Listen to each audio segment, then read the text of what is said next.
গণহত্যার যখন হুমকি দেওয়া হয়েছিল ওই সময়, তখন আমরা এই ময়দান কাঁপিয়েছি। আজকে আবার জাতির এই কঠিন সময়ে ক্রান্তি লগ্নে আমরা আবার এই ময়দানে এসেছি। আমরা সুন্নিরা যখন জাগে মনে রাখতে হবে, তখন কিন্তু এটার একটা ব্যবস্থা আল্লাহ করে দেন। সুতরাং এই কঠিন সময়ে বিভক্তিবাদ দিয়ে দেশ ও জাতির স্বার্থে সমস্ত রাজনৈতিক দলগুলোকে একত্রিত হওয়ার আহ্বান জানাচ্ছি। এটা বানরের পিঠা ভাগাভাগির দেশ না। এই দেশ, এই বাঙালি, এই চট্টগ্রামের জমিন থেকে সিপাহী বিপ্লব থেকে শুরু করে প্রতিটা আন্দোলন সংগ্রাম এই চট্টগ্রাম থেকে কিন্তু নেতৃত্ব দেওয়া হয়েছে। এই দেশের স্বাধীনতা সংগ্রামের নেতৃত্ব এই চট্টগ্রাম থেকে এসেছে।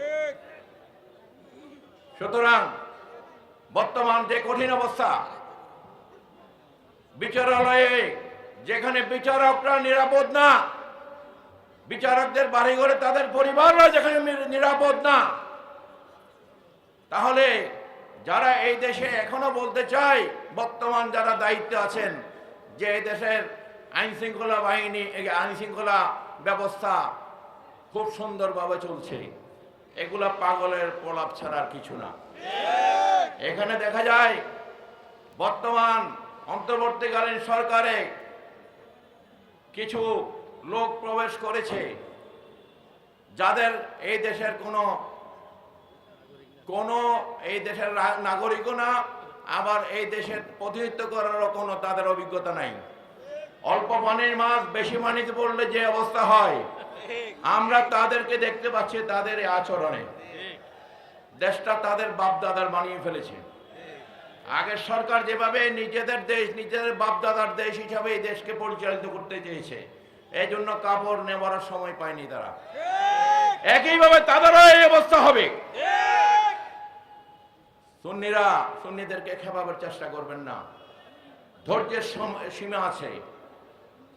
এই দেশের সংখ্যাগরিষ্ঠ মুসলমান সুন্নি জামাতের, এই দেশের সুন্নি জামাতকে নিয়ে যারা কটূক্তি করছে, যারা বলছে সুন্নিরা নাকি এই স্বৈরাচারের দোসর, এগুলা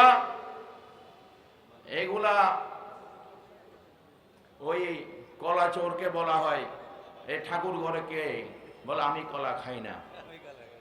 যাদেরকে বৈষম্যের কথা বলে, লুটপাটের কথা বলে, যারা এখন বর্তমানে সরকারের মধ্যে এসে লুটপাট করছে, কলা আগের সরকারের চেয়ে তারা আরো বেশি খাইতেছে। এই বানরের পিঠা ভাগাভাগি করে এই দেশে যারা বিগতভাবে যারা গেছে তাদের বিচার হয়েছে।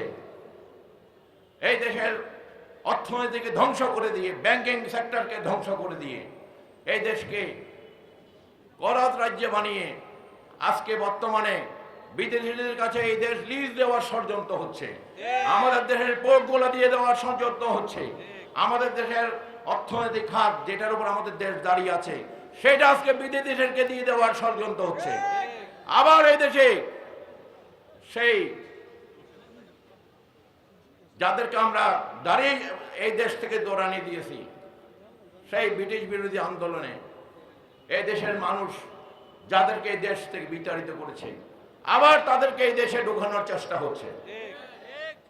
বাঙালিরা ঘুমিয়ে থাকলেও কিন্তু জেগে থাকে। তারা যদি একবার জেগে ওঠে, তারা জানে তারা অনেকেরই মাথার উপর তুলতে পারে, আবার মাটিতে আছাড় দিয়ে ফালাইতে পারে।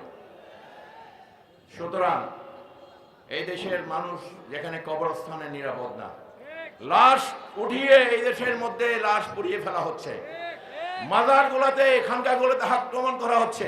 এই দেশের সুন্নি মসজিদের খতিব, ইমাম, মাদ্রাসার শিক্ষকদেরকে এবং ব্যাংকিং সেক্টরের অনেক অফিসারদেরকে এই দেশের বিভিন্ন প্রতিষ্ঠান, মাদ্রাসা, শিক্ষা প্রতিষ্ঠান থেকে বের করে দেওয়া হয়েছে। সুতরাং এইভাবে বৈষম্য কথা বলে যারা আর সেই বৈষম্য করবে, এদের বিচার এই দেশে হবে। এই দেশের জনগণ কাউকে মাফ করেনি, করবে না। সুন্নি জনগণ এই দেশের কল্যাণের পক্ষে, সমৃদ্ধির পক্ষে সবসময় ছিল। আমরা জ্বালাও পোড়াও বিশ্বাসী না। আমরা মানুষকে জিম্মি করার বিশ্বাসী না। আমরা এই দেশে শান্তি সম্প্রীতিতে বিশ্বাসী। সুতরাং আমাদেরকে দুর্বল মনে করবেন না। সুফি সুন্নিরা যখন জেগেছে তখন কিন্তু বিপ্লব হয়ে গেছে। আজকের জনসভায় যারা উপস্থিত আছেন তাদেরকে আন্তরিক মোবারকবাদ জানাচ্ছি। এই মদিনাতুল আউলিয়া থেকে আমাদের যাত্রা আমরা শুরু করেছি। ইনশাআল্লাহ তাআলা এই দেশের আমরা একটা সুস্থ নির্বাচন দেখতে চাই। অসুস্থ রাজনীতি এই দেশ থেকে বিদায় করতে চাই। হিংসার রাজনীতি এই দেশ থেকে বিদায় করতে চাই। জঙ্গিবাদের রাজনীতি এই দেশ থেকে বিতাড়িত করতে চাই। যারা এই দেশকে অন্যান্য দেশ বানানোর স্বপ্ন দেখছেন, সেটা তারা ভুল স্বপ্ন দেখছেন। এই দেশ বাংলাদেশ ছিল, থাকবে। এই দেশ মুক্তিযুদ্ধের দেশ, এই দেশ সুন্নি জনতার দেশ, এই দেশ দেশপ্রেমিকদের দেশ। দেশপ্রেমিকরা জেগে উঠুন, অন্যায়ের প্রতিবাদ করুন, দুর্নীতির প্রতিবাদ করুন, বৈষম্যের প্রতিবাদ করুন।